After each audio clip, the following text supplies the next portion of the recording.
What is this? Um, okay. You probably can hear me now. I'm sorry about that. Yes, I installed Windows Update over the weekend, and I'm sorry about that, Johan. Yeah, I installed the Windows Update over the weekend, which of course broke everything. Anyway, so I was starting this show by nice ASMR coffee pouring, which you couldn't hear if you watch this on Twitch, but it'll be on the podcast. Anyway, just for everybody who's is watching the stream, I'll be taking a day off tomorrow because it's my birthday, and I'll be doing a stream sometime in the day, opening the birthday present I got from the Discord. I'll be telling the Discord that. So discord.sixkan.org. But anyway, that's been way too long, just shambling around here. Let's get into the tech news because that's what you're probably here for. Um, First news of the day here is that I had talked about a while ago, so that a phone um, spying program that basically Snowden unveiled in 2013 that was massively criticized. Um, Not so much because what they were doing, that how they were spying on people, but the fact that the NSA was actually spying on Americans because they couldn't figure out how to just spy on filthy foreigners. That's kind of how that project always had problem with that, and that's why it was criticized and then shut down. And shortly before it was going to become public that they again ran into troubles earlier this year, and I reported about that on the show. They then decided to make it public that they're not gonna, you know, start up this program again. It was suspended. There's like a decision coming up in December, I think, if it will stay suspended or if they will start doing it again. And now a congressman, Dan Coates, as the Register reports, in a letter from Dan Coates to the heads of two key Senate committees, the director argues that the powers should be permanently reauthorized. And this guy is, I don't know what kind of director he is. Are they saying this here? I think he used to be head of director of national intelligence, but wouldn't make any sense. Oh, he still is. Okay, so I misunderstood the story actually. So the director of the NSA is saying they should enable this again. Okay, that's a bit weird. The funny thing is that it's his last day on the job, and the Register speculates that, I mean, he's basically going to be ousted because Trump doesn't like him, because he basically said he disagreed with like the official stance of like the security community in the US, saying that Trump wasn't colluding with the Russians, and he spoke out against that, and so Trump is axing him. So now this is his last effort. So he's writing Congress because Congress needs to reauthorize it, and it's his last day on the job, which is kind of interesting. Like the Register pointing out here that obviously, okay, he is DNI, Director of National Intelligence, I think. Yeah, the Register pointing out here that obviously this program was broken and didn't work, and that, or ordinary Americans get screwed over by this. What I find interesting is that they also point out, as they say, as such, Trump is extremely skeptical of surveillance powers and the security services, because they were saying. So the security services are extremely uncomfortable about the president's closeness to the leaders of several of the United States' long-standing enemies, and the president suspects, probably quite rightly, that they are trying to find out exactly what he is discussing with those leaders in private meetings. As such, Trump is extremely skeptical of surveillance powers. The security services, given a clear choice, would likely prevent their reauthorization. In that respect, Coates' letter could be seen as a last-ditch effort to lock spying powers in place before he loses this influence. It's interesting that he does that as Director of National Intelligence, because the NSA basically has said they don't want this program anymore because of the problems it created, and like the unspoken subtext is that they have other ways of getting the same information. It's I find it just ironic that if Trump wasn't the president that he was, and all the stuff he's done in office so far, if you just imagine he'd be like a good guy president, right? The press would see him as a good guy president. The fact that he's against surveillance, and that he objects to the democratically elected president being under investigation by his own intelligence services for talking to leaders of other countries, right? You could paint them as enemies of the United States, but also like you could also say that it's like, shouldn't the president be able to talk with leaders of other states, and like what do the intelligence services have to do with that anyway? Because the president is democratically elected and he's running the country. He is supreme commander, and all the intelligence services basically work for him, or should. With any other president, people would probably applaud such a stance against spying anti-intelligence services, but because it's Trump, it's like all the other way around. I'm not judging on that. I'm just saying that is interesting. From one mega shambles to another one, another thing I reported on when this show started was the drone scares they had at UK airports, and it started with Gatwick in around Christmas 2018, so before the show started, but it was going on for a longer time, so I was still reporting on that when I started in January. And so there were these alleged, well, there were drones flying around apparently at Gatwick. Now the problem is, and they had to shut the airport down, right? Now the problem is that the police has been investigating ever since. It now came out that they have spent £900,000 um, on this investigation since Christmas of 2018. And as the register says, oh, they're on a roll, by the way. This is just hilarious. So far, police in Sussex, where the London airport, in air quotes, is situated, have splurged an eye-watering £886,210 on trying to track down whoever shut down the UK's second busiest airport in December. And apparently, they can't find anybody. Apparently, they did arrest a guy. So like they did arrest this guy, but like one guy, but then had to let him go after public outcry, because that person apparently, I think, was at work. Um, it's just it's just hilarious. So where was this? So blah, blah, blah. So they're actually saying, like, the police, like, people, members of the police are now saying maybe there weren't actually drones. So Detective Chief Superintendent Jason Tingley told the media that, quote, it was a possibility that there may not have been any genuine drone activity in the first place, to the evident horror of his bosses.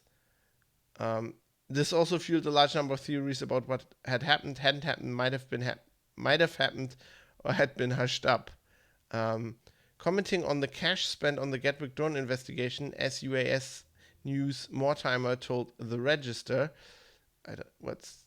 that's SUAS uses some industry website, told the Register the police can't be blamed for the Gatwick drone fiasco. The chain of command that called them out for an alleged incident with no evidence to support it needs to face scrutiny. I believe Gatwick Airport should pay the bill for false alarm or tell the world what really happened. Yeah.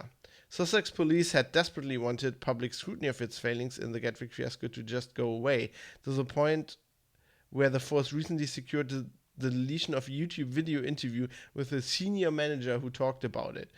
This is hilarious. I'm just looking for I can't find the. I'm just trying to look at where the guy. Oh yeah. So they're talking about the money, and then like. The figure, so the money they spent, the figure was revealed in a Freedom of Information response to Gary Mortimer, editor of the drone industry news website SUAS. Also, it's drone industry, right? Okay. Along with the revelation that police still haven't cuffed anyone over the disruption, other than an innocent local couple who were released after a public outcry. The husband, a drone enthusiast, had been at work when the first sightings were called in. Yet police ignored multiple witnesses who knew he couldn't have been flying his drones at the time. It's hilarious. So that's all going to shit. Oh man. So it'd be amazing if that, well, amazing in a kind of bad sense, if that was just like people at the airport panicking because, at that time, drone and planes, that was like this big outcry and big thing in the media, and maybe there weren't actually any drones, and now they spent £1 million on trying to track down who it was, and obviously they can't close, like the Register is also talking about the fact that the police doesn't really want to close the investigation, because then it's like, yeah, it'll be clear that it's a failure, and it cost them £900,000 for just without any results. And then also, but the problem is they're not closing it, but they also obviously can't find anyone. And the longer it goes, I mean, about, if you read like crime novels and the news, that the longer an investigation goes on, like with murder investigations, you actually, there's this thing where, like, if there isn't a clue for a week, you can basically start scaling it down, because the chances of finding who did it will just diminish rapidly. Because if you ask, people won't even be able to remember, right? A week later, if you ask them for anything, and now it's like a year later, if they ask anybody, it's like, who knows what happened? I don't even know what I did on that day, will be the answer for most people. Yeah, so that's interesting. news at the end, like at the end of last week, came out that there are security vulnerabilities in lots of VoIP telephone systems. So I wrote about this for Heise. So it's basically the German Fraunhofer Institute. You know, last week there was DEF CON and stuff. They had a DEF CON presentation, and they basically found security vulnerabilities in phone systems, VoIP phone systems.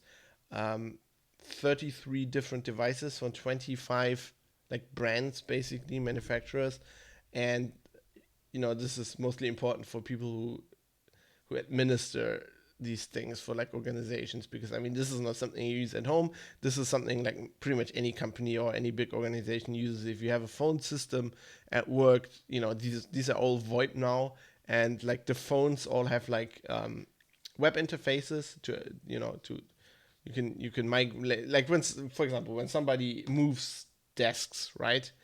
They will not move the physical phone. He has like a user account in the system, and they can just move that to another phone.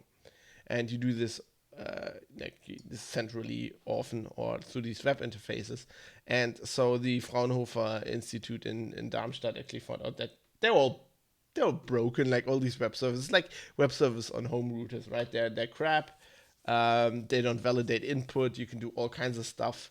There's obviously memory corruption things you can do, but also like much easier privilege escalation and stuff.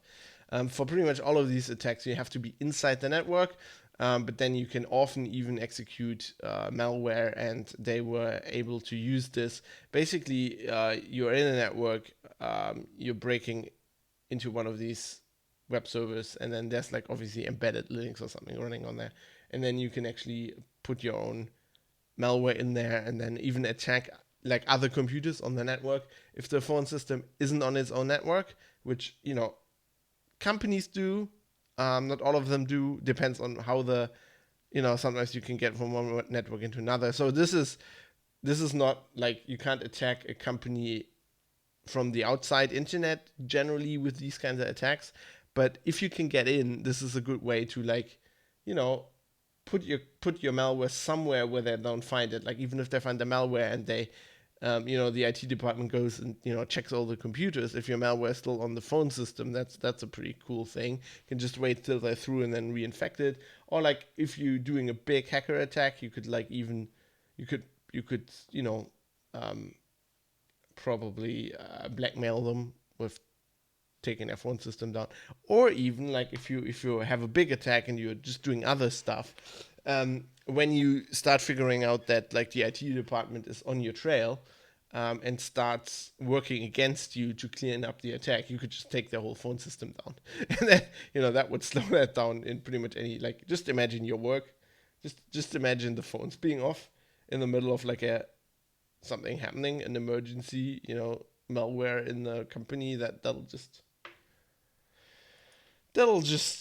cause craziness. And speaking of craziness, I was so far only tangentially aware of Overstock. I'd heard the name. So there's a company called Overstock.com. It's like a US retailer, and apparently their CEO went completely bonkers and put out a memo. And this is one of these register stories where I will have to read from it for some time because it's just great. Well,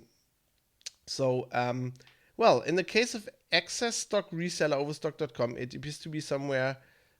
So, how many of a company's values tied up in leadership? Well, in the case of excess stock retailer Overstock.com, it appears to be somewhere between 27 and 38%, because that's how much its stock plummeted after CEO Patrick Byrne published what may be the craziest corporate communication the world has seen. And yes, we are well aware of Elon Musk. This week, for reasons that remain entirely unclear, Overstock put out a 5-paragraph press release that comprised a statement by Byrne titled Overstock.com CEO comments on deep state, withholds further comment. If that headline wasn't tantalizing enough, the actual statement goes full on Alice in Wonderland.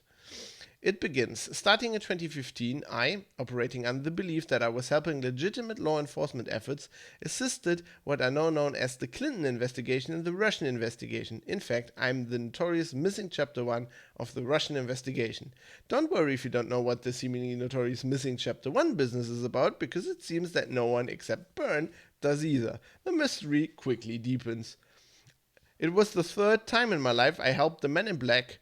The first was when my friend Brian Williams was murdered, and the second was when I helped the MIB shake up Wall Street a decade ago. This is, by the way, a corporate press release from the CEO of a publicly listed company and not some crazy egg account on Twitter. Well, we'll get to what the fuck this means in a second, but the statement continues, and then he just keeps going on. Register commenting, "Ooh boy, we got a live one," but he's not done yet. And it's just a crazy statement. And so after you put that out,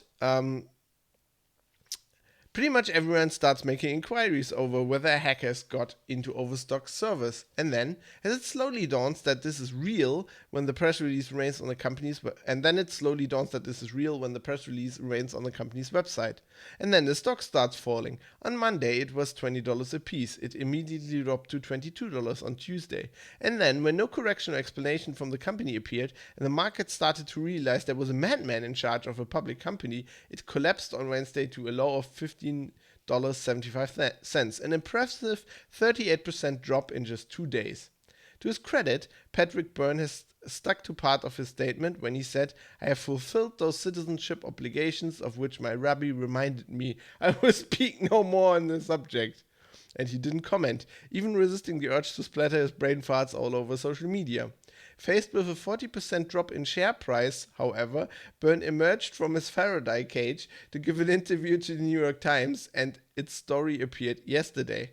It turns out that this very public meltdown is a result of Byrne being contacted by a journalist and asked about his relationship with Maria Butina, a Russian spy who was caught trying to infiltrate the National Rifle Association and through that the Republic Party. She is currently behind bars serving an 18-month espionage sentence. It turns out that Patrick Byrne had been sucked into Bettina's web, including striking up a romantic relationship with her.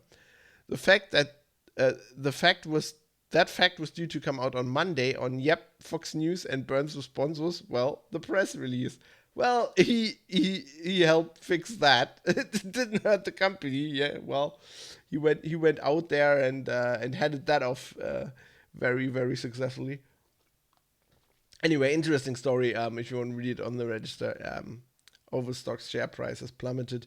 Is it Trump's trade war bad results? Nope. It's the US gone bonkers. And there's lots of stuff about his life, about how he got like testicular cancer at 22, then went around the world and did some like thrill-seeking stuff, and then read Nietzsche. It just goes on and on and on. Ending with call us crazy, but we suspect there will be some stakeholder proposed reforms heading in Overstock's direction soon. Could happen. Speaking of crazy CEOs, they did mention Elon Musk in another chapter in the Tesla saga. So there's a German startup called Next Move. They rent cars, and it's a rental car company, and they rent you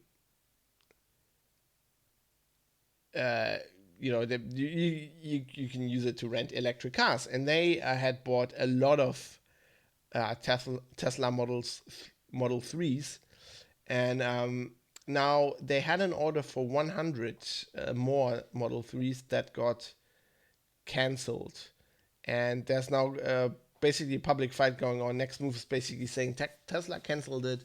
Tesla says Next Move did it, but basically the Next Move CEO went public and said why this happened, and basically he's saying that we bought a lot of Teslas, and they had already gotten 15 cars, and they're saying from these 15 cars only every fourth was okay. It didn't have any quality issues.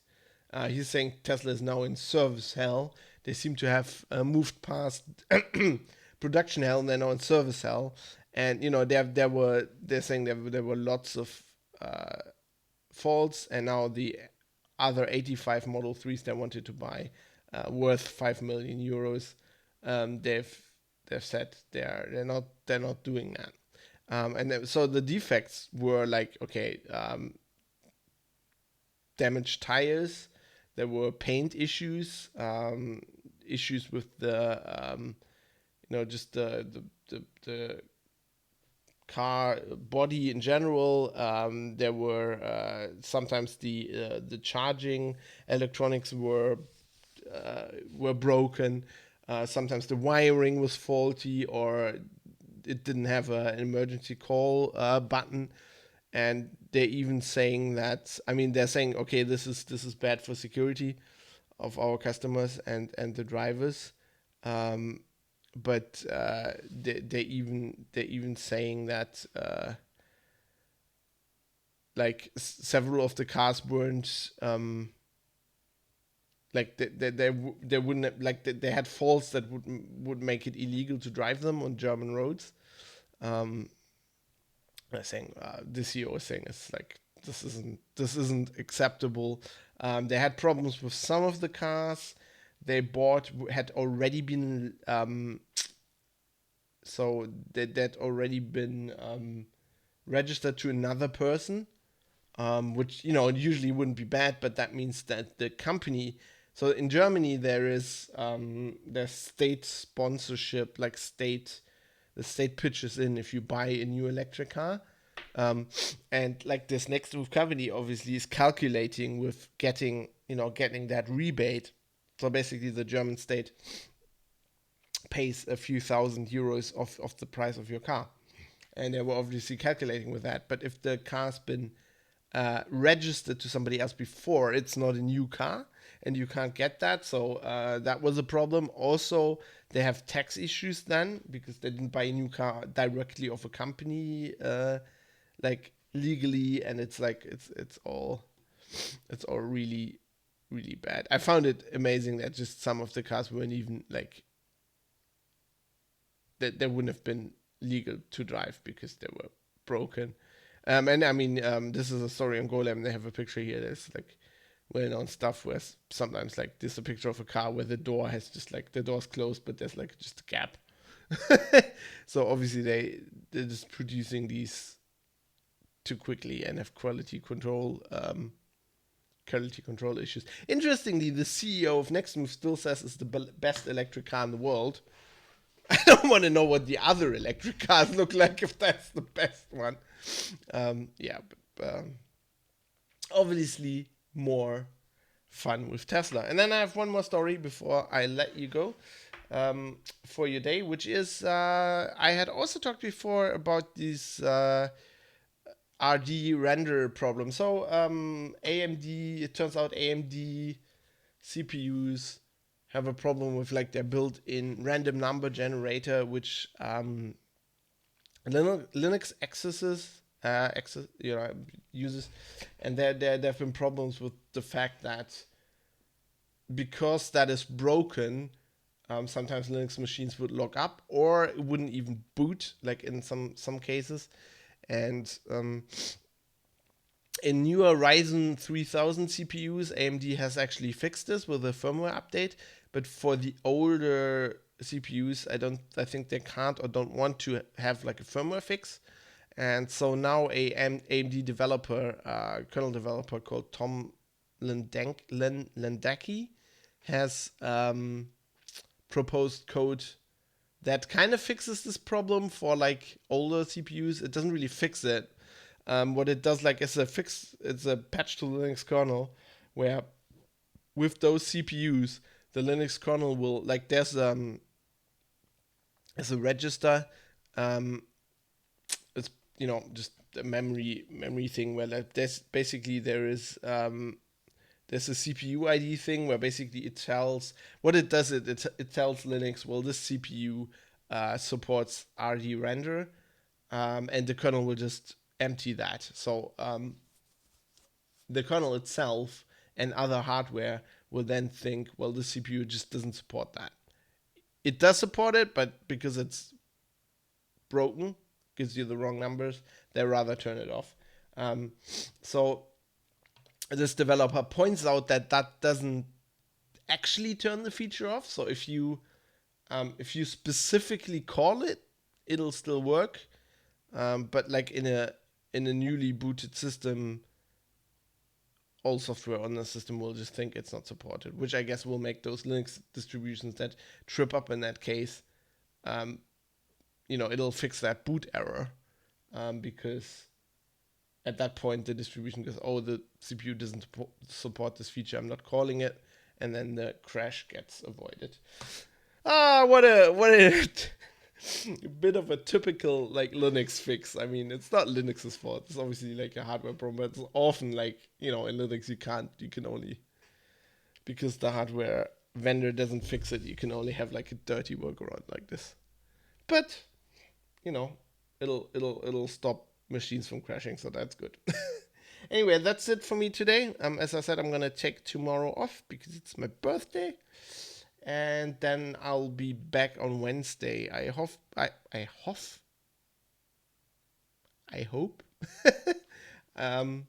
David Hasselhoff, you have a nice day today at work, and that you're productive.